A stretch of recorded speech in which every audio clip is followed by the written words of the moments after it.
The Adventures of Sherlock Holmes, by Sir Arthur Conan Doyle. Adventure 7, The Adventure of the Blue Carbuncle. I had called upon my friend Sherlock Holmes upon the second morning after Christmas, with the intention of wishing him the compliments of the season. He was lounging upon the sofa in a purple dressing-gown, a pipe-rack within his reach upon the right, and a pile of crumpled morning papers, evidently newly studied, near at hand.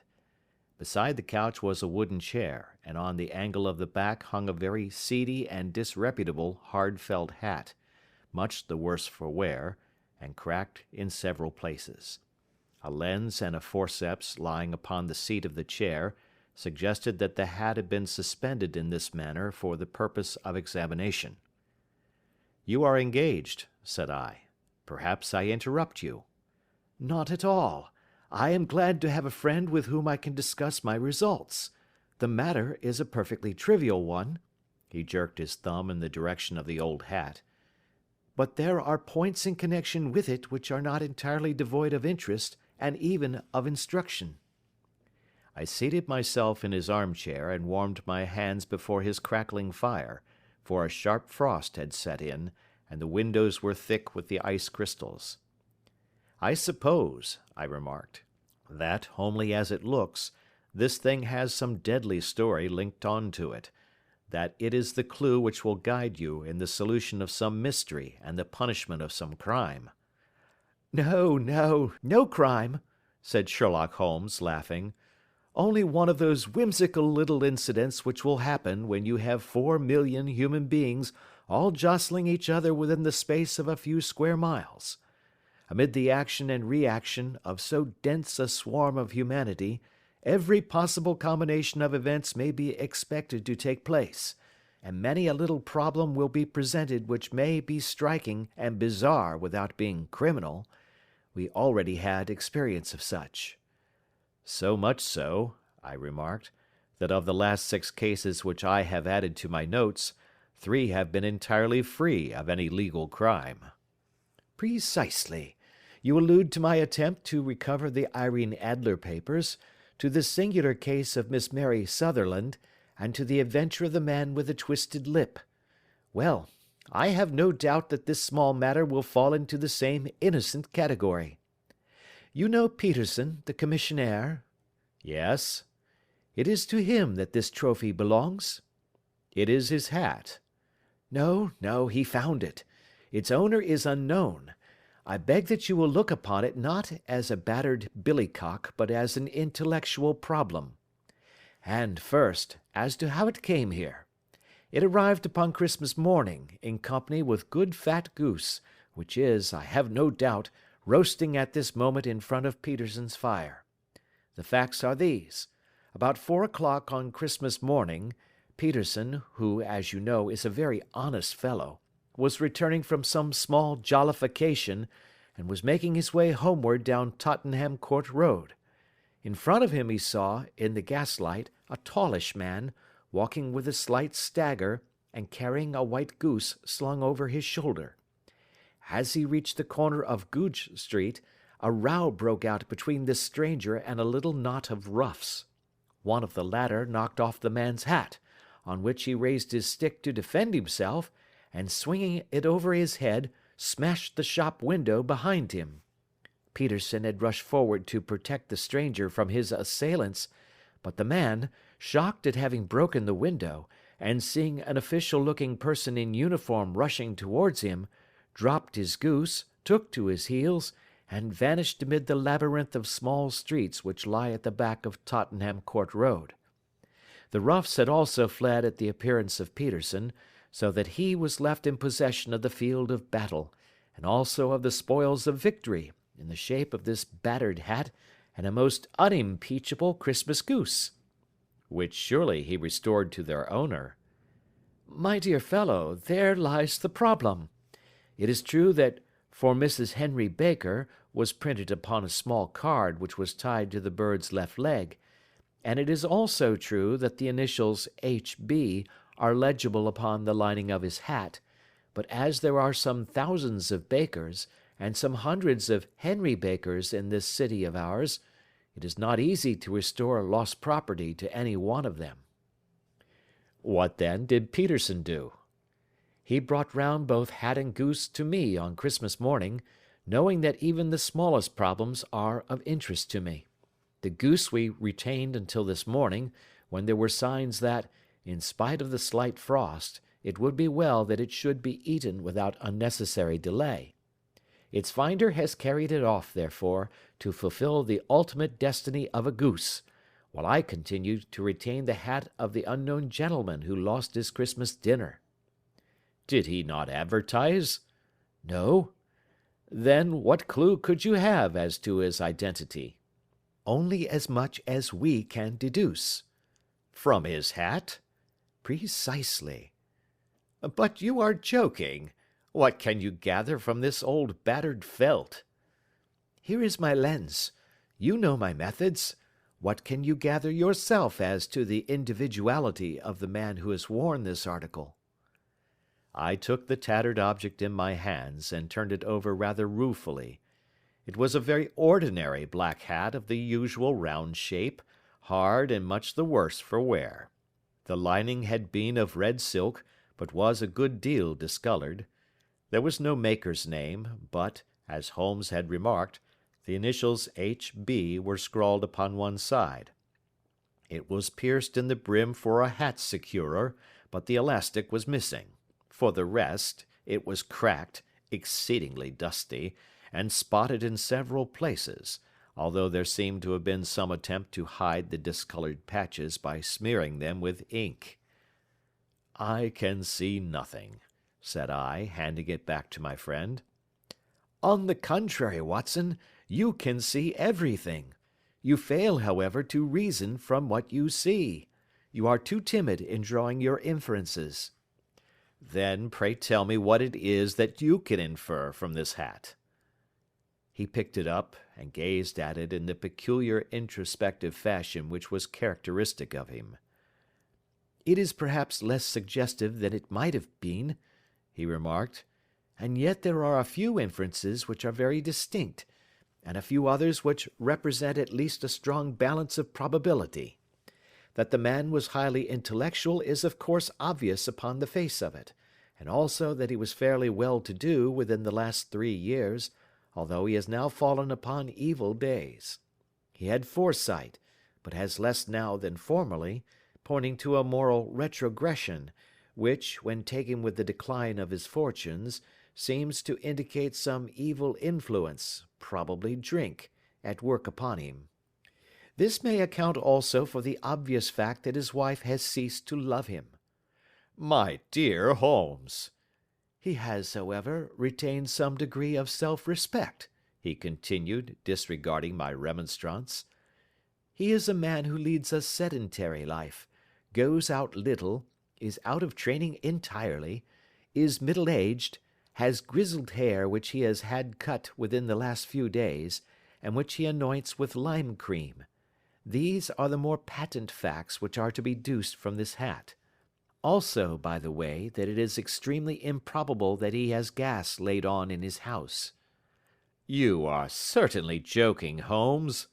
"Not in the least. Is it possible that even now, when I give you these results, you are unable to see how they are attained?"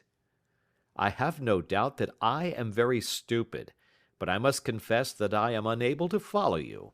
For example, how did you deduce that this man was intellectual?" For answer, Holmes clapped the hat upon his head. It came right over the forehead and settled upon the bridge of his nose. "It is a question of cubic capacity," said he. "A man with so large a brain must have something in it." "The decline of his fortunes, then?" "This hat is 3 years old. These flat brims curled at the edge came in then. It is a hat of the very best quality. Look at the band of ribbed silk and the excellent lining. If this man could afford to buy so expensive a hat 3 years ago, and has had no hat since, then he has assuredly gone down in the world." "Well, that is clear enough, certainly. But how about the foresight and the moral retrogression?" Sherlock Holmes laughed. Here is the foresight," said he, putting his finger upon the little disc and loop of the hat securer. "They are never sold upon hats. If this man ordered one, it is a sign of a certain amount of foresight, since he went out of his way to take this precaution against the wind. But since we see that he has broken the elastic and has not troubled to replace it, it is obvious that he has less foresight now than formerly, which is a distinct proof of a weakening nature. On the other hand, he has endeavored to conceal some of these stains upon the felt by daubing them with ink, which is a sign that he has not entirely lost his self-respect." "Your reasoning is certainly plausible." "The further points, that he is middle-aged, that his hair is grizzled, that it has been recently cut, and that he uses lime cream, are all to be gathered from a close examination of the lower part of the lining. The lens discloses a large number of hair ends, clean cut by the scissors of the barber. They all appear to be adhesive, and there is a distinct odor of lime cream. This dust, you will observe, is not the gritty grey dust of the street, but the fluffy brown dust of the house, showing that it has been hung up indoors most of the time, while the marks of moisture upon the inside are proof positive that the wearer perspired very freely, and could therefore hardly be in the best of training." "But his wife? You said that she had ceased to love him." "This hat has not been brushed for weeks. When I see you, my dear Watson, with a week's accumulation of dust upon your hat, and when your wife allows you to go out in such a state, I shall fear that you also have been unfortunate enough to lose your wife's affection." "But he might be a bachelor." "Nay, he was bringing home the goose as a peace offering to his wife. Remember the card upon the bird's leg." "You have an answer to everything. But how on earth do you deduce that the gas is not laid on in his house?" "One tallow stain, or even two, might come by chance, but when I see no less than 5, I think that there can be little doubt that the individual must be brought into frequent contact with burning tallow. Walks upstairs at night, probably, with his hat in one hand and a guttering candle in the other. Anyhow, he never got tallow stains from a gas jet. Are you satisfied?" "Well, it is very ingenious," said I, laughing. "But since, as you said just now, there has been no crime committed, and no harm done save the loss of a goose, all this seems to be rather a waste of energy." Sherlock Holmes had opened his mouth to reply, when the door flew open, and Peterson, the commissionaire, rushed into the apartment with flushed cheeks and the face of a man who is dazed with astonishment. "The goose, Mr. Holmes, the goose, sir," he gasped. "Eh? What of it, then? Has it returned to life and flapped off through the kitchen window?" Holmes twisted himself round upon the sofa to get a fairer view of the man's excited face. "See here, sir, see what my wife found in its crop." He held out his hand, and displayed upon the centre of the palm a brilliantly scintillating blue stone, rather smaller than a bean in size, but of such purity and radiance that it twinkled like an electric point in the dark hollow of his hand. Sherlock Holmes sat up with a whistle. "By Jove, Peterson," said he, "this is a treasure trove indeed. I suppose you know what you have got?" "A diamond, sir. A precious stone. It cuts into glass as though it were putty." "It's more than a precious stone. It is the precious stone." "Not the Countess of Morcar's blue carbuncle!" I ejaculated. "Precisely so. I ought to know its size and shape, seeing that I have read the advertisement about it in the Times every day lately.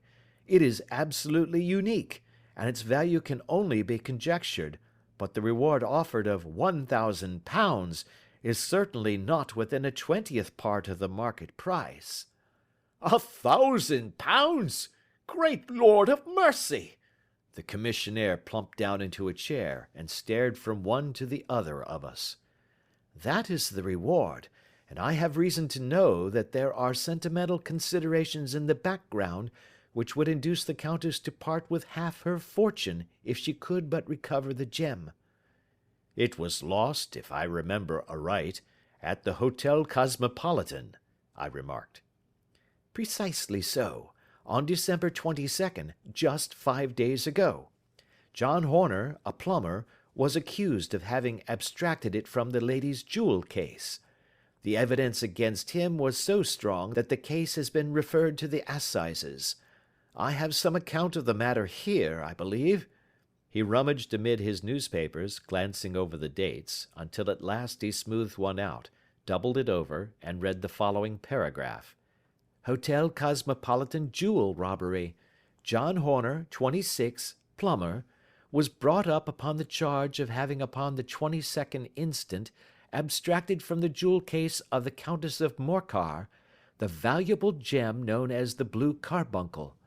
James Ryder, upper attendant at the hotel, gave his evidence to the effect that he had shown Horner up to the dressing room of the Countess of Morcar upon the day of the robbery, in order that he might solder the second bar of the grate, which was loose.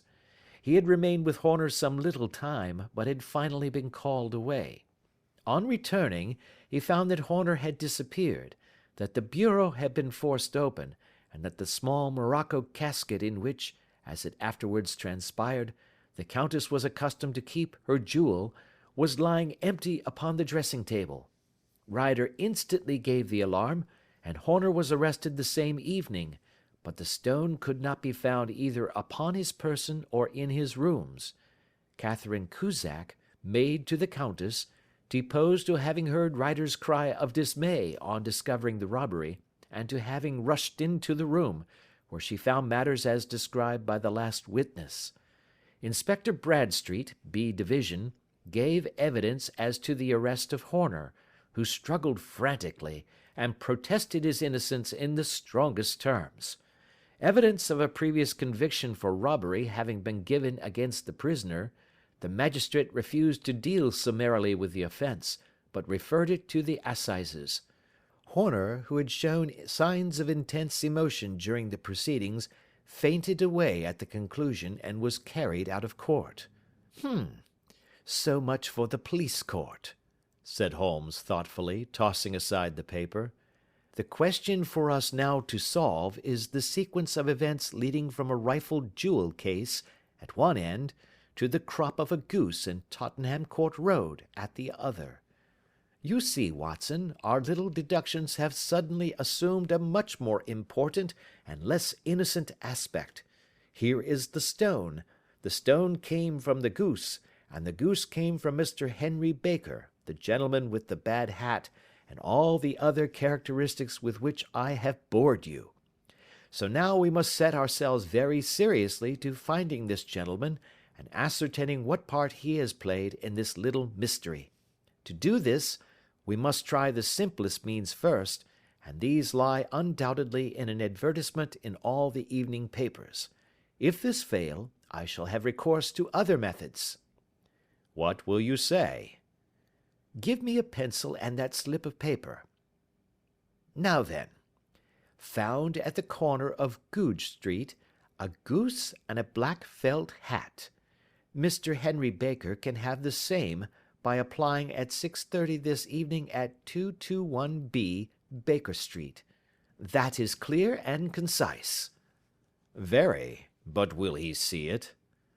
"Well, he is sure to keep an eye on the papers, since, to a poor man, the loss was a heavy one. He was clearly so scared by his mischance in breaking the window, and by the approach of Peterson, that he thought of nothing but flight. But since then he must have bitterly regretted the impulse which caused him to drop his bird. Then again, the introduction of his name will cause him to see it, for everyone who knows him will direct his attention to it. Here you are, Peterson. Run down to the advertising agency and have this put in the evening papers." "In which, sir?" "Oh, in the Globe, Star, Pall Mall, St. James's, Evening News, Standard, Echo, and any others that occur to you." "Very well, sir. And this stone?" "Ah, yes. I shall keep the stone. Thank you. And I say, Peterson, just buy a goose on your way back and leave it here with me, for we must have one to give to this gentleman in place of the one which your family is now devouring." When the commissionaire had gone, Holmes took up the stone and held it against the light. "It's a bonny thing," said he. "Just see how it glints and sparkles. Of course it is the nucleus and focus of crime. Every good stone is. They are the devil's pet baits. In the larger and older jewels, every facet may stand for a bloody deed. This stone is not yet 20 years old. It was found in the banks of the Amoy River in southern China, and is remarkable in having every characteristic of the carbuncle, save that it is blue in shade instead of ruby red. In spite of its youth, it has already a sinister history. There have been 2 murders, a vitriol throwing, a suicide, and several robberies brought about for the sake of this 40-grain weight of crystallized charcoal. Who would think that so pretty a toy would be a purveyor to the gallows and the prison?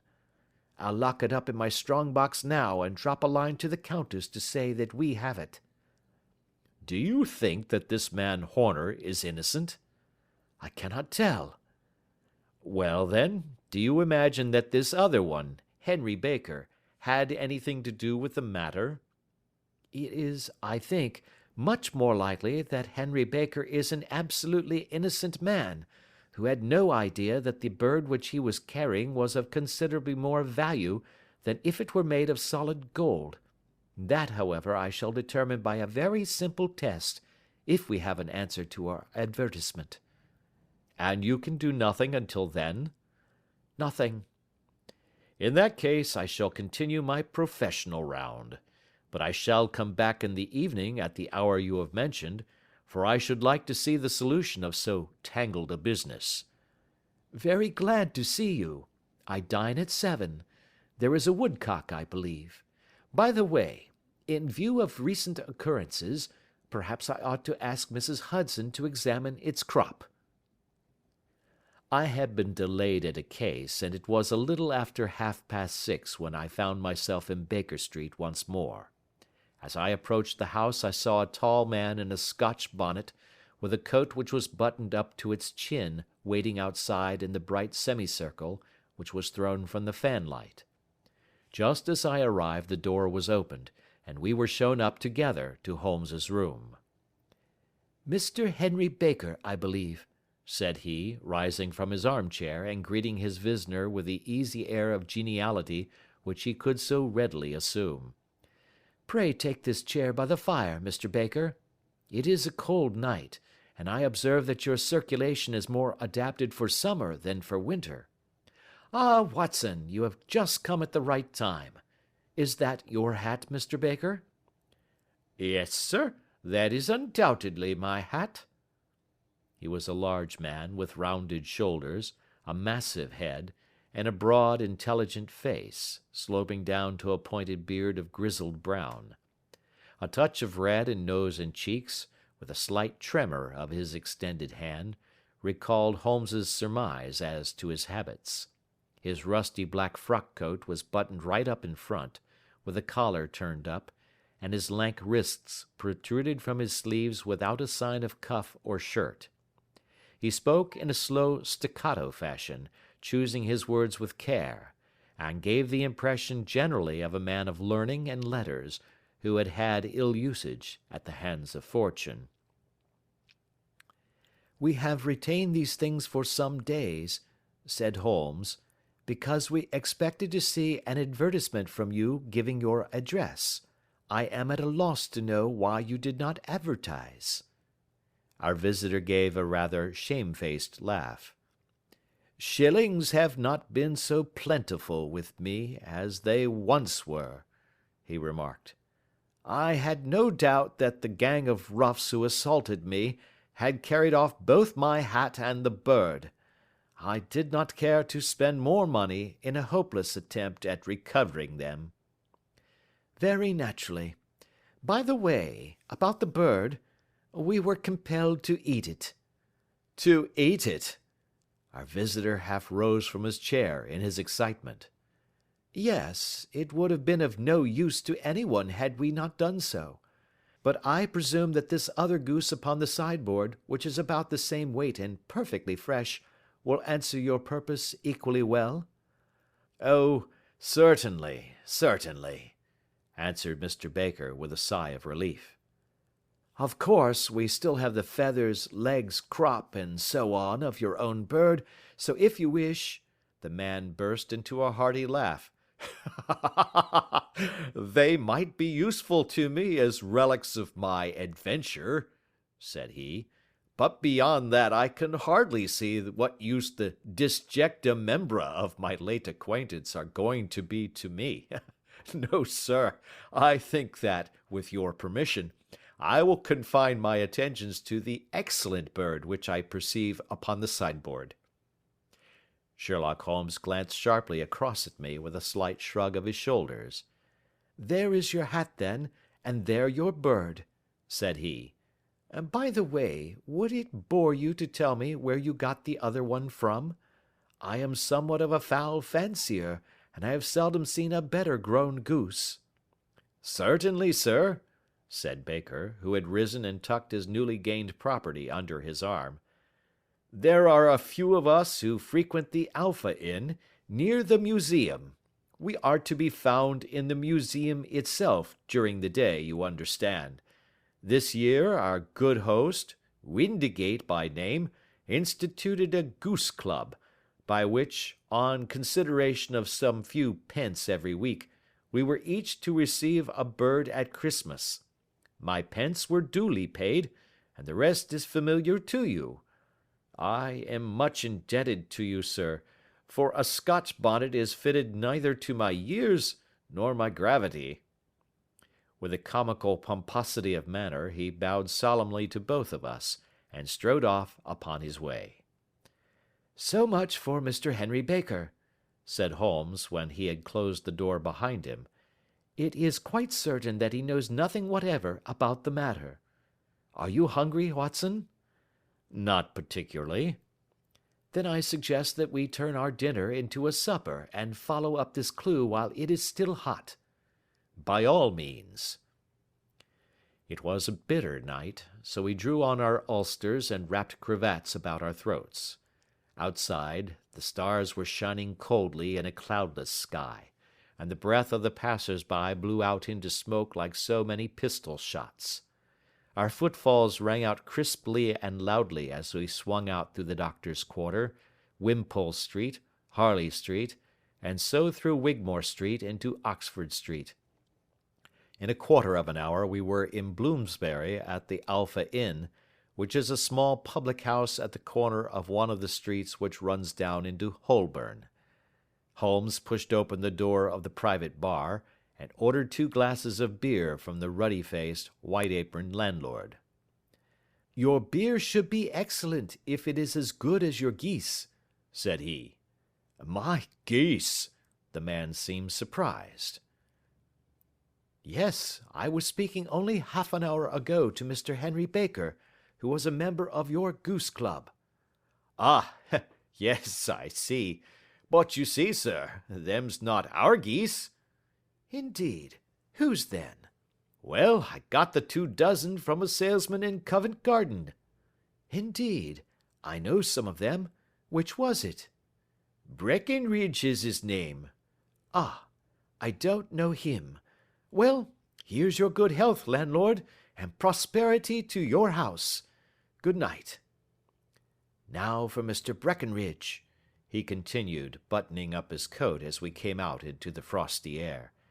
Remember, Watson, that though we have so homely a thing as a goose at one end of this chain, we have at the other a man who will certainly get 7 years penal servitude unless we can establish his innocence.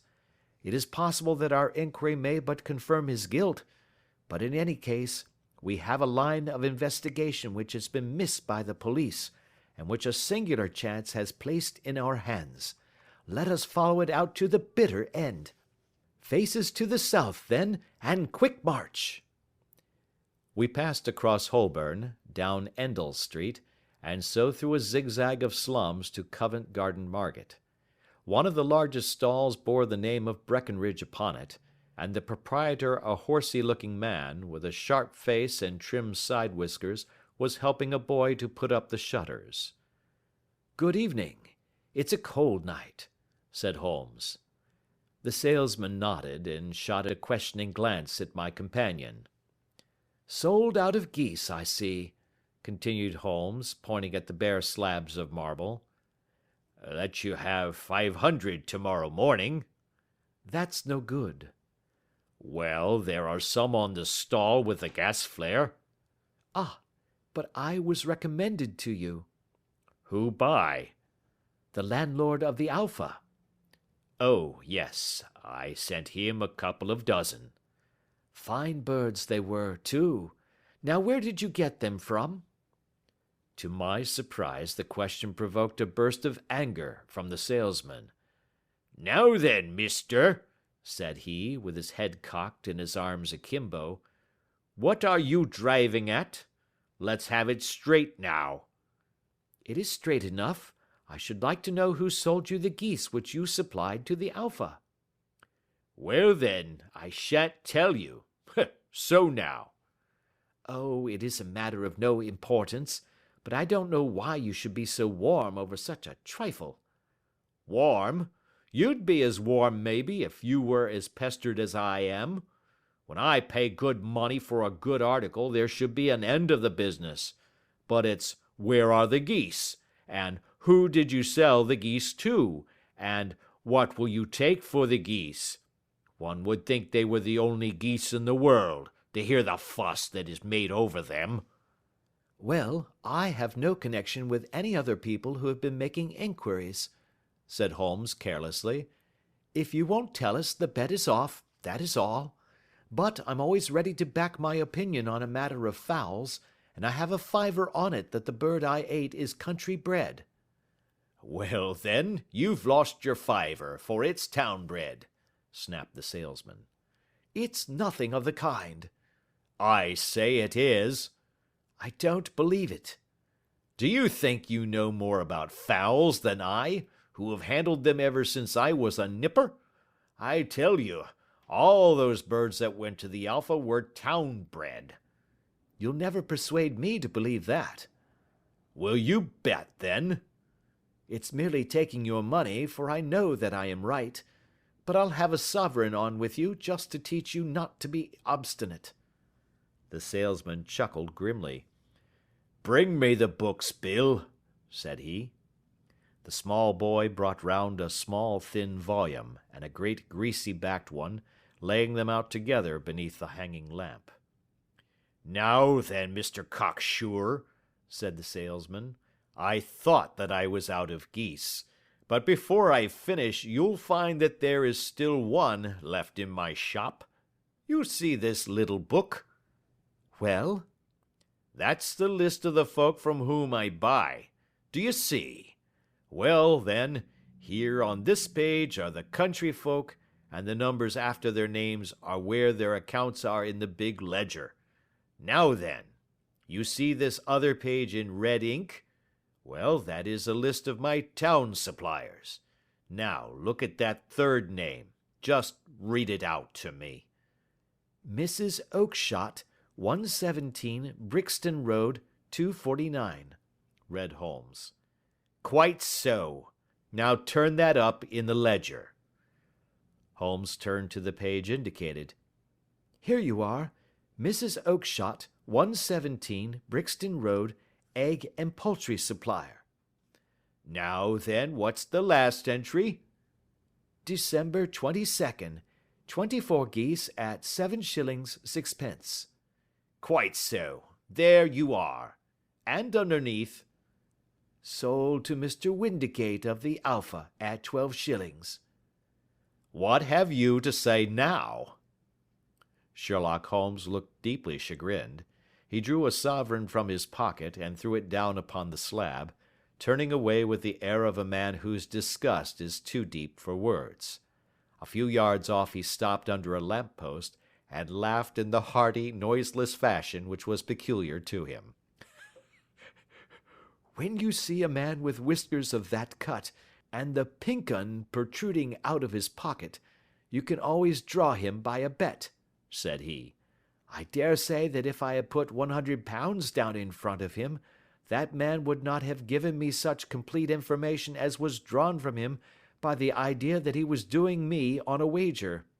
Well, Watson, we are, I fancy, nearing the end of our quest, and the only point which remains to be determined is whether we should go on to this Mrs. Oakshott tonight, or whether we should reserve it for tomorrow. It is clear from what that surly fellow said that there are others beside ourselves who are anxious about the matter, and I should—" His remarks were suddenly cut short by a loud hubbub which broke out from the stall which we had just left. Turning round, we saw a little rat-faced fellow standing in the centre of the circle of yellow light which was thrown by the swinging lamp, while Breckenridge, the salesman, framed in the door of his stall, was shaking his fists fiercely at the cringing figure. "I've had enough of you and your geese," he shouted. "I wish you were all at the devil together. If you come pestering me any more with your silly talk, I'll set the dog at you. You bring Mrs. Oakshott here, and I'll answer her. But what have you to do with it? Did I buy the geese off you?" "No, but one of them was mine all the same," whined the little man. "Well, then, ask Mrs. Oakshott for it." "She told me to ask you." "Well, you can ask the King of Prussia for all I care. I've had enough of it. Get out of this." He rushed fiercely forward, and the inquirer flitted away into the darkness. "Ha! This may save us a visit to Brixton Road," whispered Holmes. "Come with me, and we will see what is to be made of this fellow." Striding through the scattered knots of people who lounged round the flaring stalls, my companion speedily overtook the little man, and touched him upon the shoulder. He sprang round, and I could see in the gaslight that every vestige of colour had been driven from his face. "Who are you, then? What do you want?" he asked in a quavering voice. "You will excuse me," said Holmes blandly, "but I could not help overhearing the questions which you put to the salesman just now. I think that I could be of assistance to you." "You? Who are you? How could you know anything of the matter?" "My name is Sherlock Holmes. It is my business to know what other people don't know." "But you can know nothing of this." "Excuse me, I know everything of it. You are endeavouring to trace some geese which were sold by Mrs. Oakshott, of Brixton Road, to a salesman named Breckenridge, by him in turn to Mr. Windigate, of the Alpha, and by him to his club, of which Mr. Henry Baker is a member." "Oh, sir, you are the very man which I have longed to meet," cried the little fellow with outstretched hands and quivering fingers. "I can hardly explain to you how interested I am in this matter." Sherlock Holmes hailed a four-wheeler which was passing. "In that case we had better discuss it in a cosy room rather than in this wind-swept market-place," said he. "But pray tell me, before we go farther, who it is that I have the pleasure of assisting." The man hesitated for an instant. "My name is John Robinson," he answered with a sidelong glance. "No, no, the real name," said Holmes sweetly. "It is always awkward doing business with an alias." A flush sprang to the white cheeks of the stranger. "Well, then," said he, "my real name is James Ryder." "Precisely so. Head attendant at the Hotel Cosmopolitan. Pray step into the cab, and I shall soon be able to tell you everything which you would wish to know."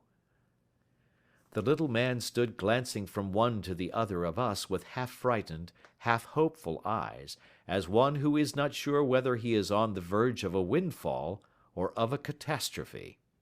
Then he stepped into the cab, and in half an hour we were back in the sitting-room at Baker Street. Nothing had been said during our drive, but the high, thin breathing of our new companion, and the claspings and unclaspings of his hands, spoke of the nervous tension within him. "Here we are," said Holmes cheerily as we filed into the room. "The fire looks very seasonable in this weather. You look cold, Mr. Ryder. Pray take the basket chair. I will just put on my slippers before we settle this little matter of yours. Now then, you want to know what became of those geese?" Yes, sir. Or rather, I fancy, of that goose. It was one bird, I imagine, in which you were interested, white, with a black bar across the tail. Ryder quivered with emotion. Oh, sir, he cried, can you tell me where it went to? It came here. Here? Yes, and a most remarkable bird it proved. I don't wonder that you should take an interest in it. It laid an egg after it was dead, the bonniest, brightest little blue egg that ever was seen. I have it here in my museum. Our visitor staggered to his feet and clutched the mantelpiece with his right hand.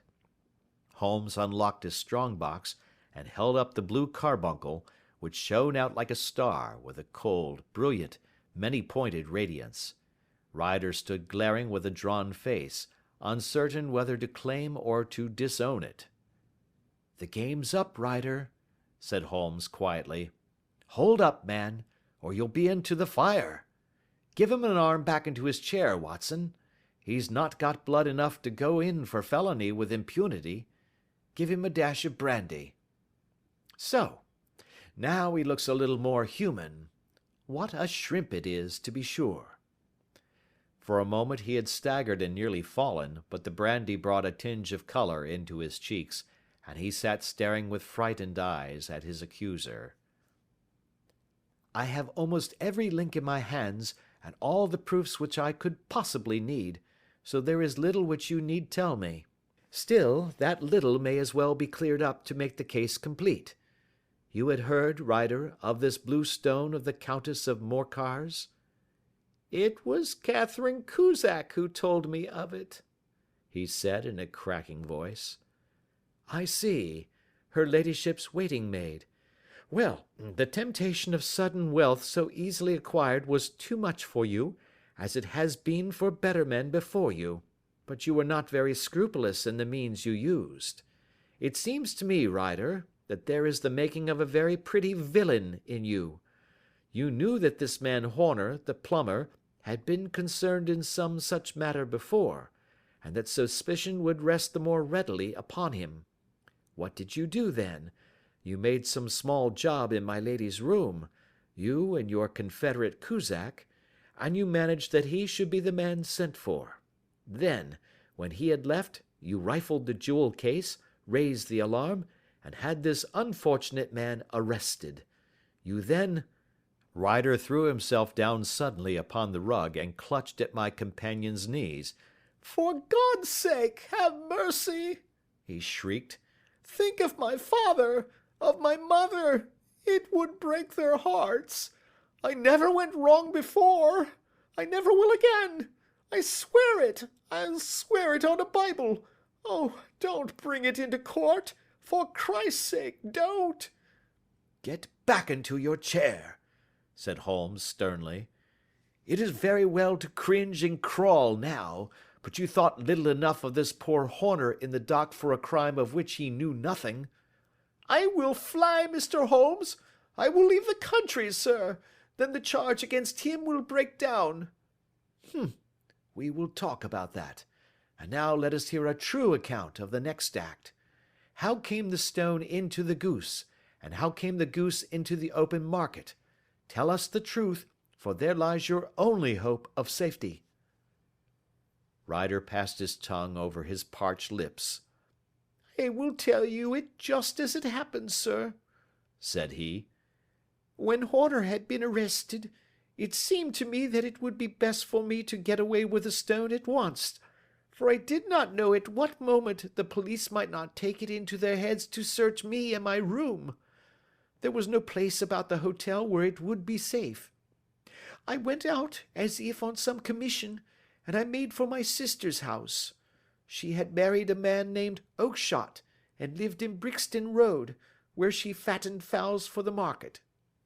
All the way there, every man I met seemed to me to be a policeman or a detective, and for all that it was a cold night, the sweat was pouring down my face before I came to the Brixton Road. My sister asked me what was the matter, and why I was so pale, but I told her that I had been upset by the jewel robbery at the hotel. Then I went into the backyard and smoked a pipe and wondered what it would be best to do. I had a friend once called Maudsley, who went to the bad and has just been serving his time in Pentonville. One day he had met me and fell into talk about the ways of thieves and how they could get rid of what they stole. I knew that he would be true to me, for I knew one or two things about him, so I made up my mind to go right on to Kilburn, where he lived, and take him into my confidence. He would show me how to turn the stone into money, but how to get to him in safety. I thought of the agonies I had gone through in coming from the hotel. I might at any moment be seized and searched, and there would be the stone in my waistcoat pocket. I was leaning against the wall at the time, and looking at the geese which were waddling about round my feet, and suddenly an idea came into my head which showed me how I could beat the best detective that ever lived. My sister had told me some weeks before that I might have the pick of her geese for a Christmas present, and I knew that she was always as good as her word. I would take my goose now, and in it I would carry my stone to Kilburn. There was a little shed in the yard, and behind this I drove one of the birds, a fine big one, white with a barred tail. I caught it, and prying its bill open, I thrust the stone down its throat as far as my finger could reach. The bird gave a gulp, and I felt the stone pass along its gullet and down into its crop. But the creature flapped and struggled, and out came my sister to know what was the matter. As I turned to speak to her, the brute broke loose and fluttered off among the others. "Whatever were you doing with that bird, Jim?" says she. "Well," says I, "you said you'd give me one for Christmas, and I was feeling which was the fattest." "Oh," says she, "we've set yours aside for you. Jem's bird, we call it. It's the big white one over yonder. There's 26 of them, which makes one for you, and one for us, and 24 for the market." "Thank you, Maggie," says I, "but if it is all the same to you, I'd rather have that one I was handling just now." "The other is a good 3 pound heavier," said she, "and we fattened it expressly for you." "Never mind, I'll have the other, and I'll take it now," said I. "Oh, just as you like," said she, a little huffed. "Which is it you want, then?" "That white one with the barred tail, right in the middle of the flock." "Oh, very well, kill it and take it with you." Well, I did what she said, Mr. Holmes, and I carried the bird all the way to Kilburn. I told my pal what I had done, for he was a man that it was easy to tell a thing like that to. He laughed until he choked, and we got a knife and opened the goose. My heart turned to water, for there was no sign of the stone, and I knew that some terrible mistake had occurred. I left the bird, rushed back to my sister's, and hurried into the backyard. There was not a bird to be seen there. "Where are they all, Maggie?" I cried. "Gone to the dealers, Jem." "Which dealers?" "Breckenridge, of Covent Garden." "But was there another with a barred tail?" I asked. "The same as the one I chose?" "Yes, Jem, there were 2 barred-tailed ones, and I never could tell them apart." "Well, then, of course I saw it all, and I ran off as hard as my feet would carry me to this man Breckenridge, but he had sold the lot at once, and not one word would he tell me as to where they had gone. You heard him yourselves tonight. Well, he has always answered me like that. My sister thinks that I am going mad. Sometimes I think that I am myself, and now I am myself a branded thief, without ever having touched the wealth for which I sold my character. God help me! God help me!" He burst into convulsive sobbing, with his face buried in his hands. There was a long silence, broken only by his heavy breathing and by the measured tapping of Sherlock Holmes's fingertips upon the edge of the table. Then my friend rose and threw open the door. "Get out," said he. "What, sir? Oh, heaven bless you!" "No more words. Get out." And no more words were needed. There was a rush, a clatter upon the stairs, the bang of a door, and the crisp rattle of running footfalls from the street. "After all, Watson," said Holmes, reaching up his hand for his clay pipe, "I am not retained by the police to supply their deficiencies. If Horner were in danger it would be another thing, but this fellow will not appear against him, and the case must collapse. I suppose that I am commuting a felony, but it is just possible that I am saving a soul. This fellow will not go wrong again. He is too terribly frightened. Send him to jail now, and you will make him a jailbird for life. Besides, it is the season of forgiveness. Chance has put in our way a most singular and whimsical problem, and its solution is its own reward. If you will have the goodness to touch the bell, Doctor, we will begin another investigation, in which also a bird will be the chief feature." End of Adventure 7.